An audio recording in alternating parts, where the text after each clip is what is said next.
Quel est, selon vous, votre chef-d'œuvre majeur, Monsieur Ferret?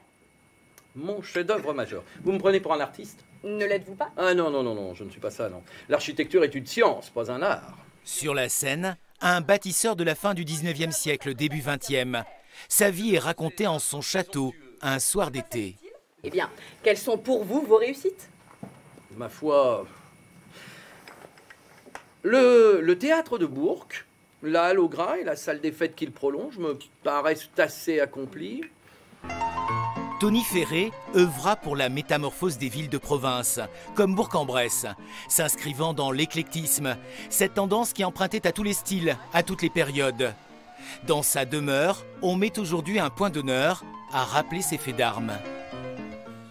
On peut voir une photographie du pavillon de l'exposition universelle que va réaliser Tony Ferret en 1889. Pour cette réalisation, Tony Ferret va réussir à avoir la médaille d'argent d'exposition universelle. À la charnière entre deux siècles, la belle époque sonne à la porte. Progrès sociaux, technologiques, politiques, le spectacle nous replonge dans un temps rêvé. Je trouve que cette époque a une certaine douceur. Les gens vivaient un petit peu plus au ralenti.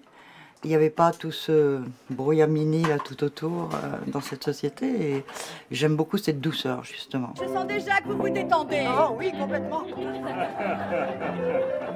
Tony Ferret a fait bouger les lignes et fait basculer des cités dans la modernité. Tout ce que Tony Ferret a fait s'intègre dans cette modernité. Et d'ailleurs, dans la pièce, à un moment donné, je le dis, il se demande si les œuvres qu'il a faites vont traverser le temps. Dans 100 ans, seront-elles encore là? Ah oui, elles sont encore là, elles vivent complètement.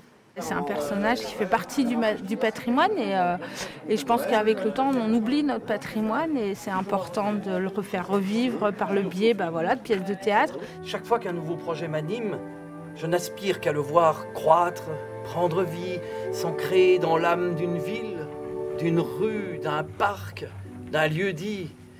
Et ça me passionne profondément.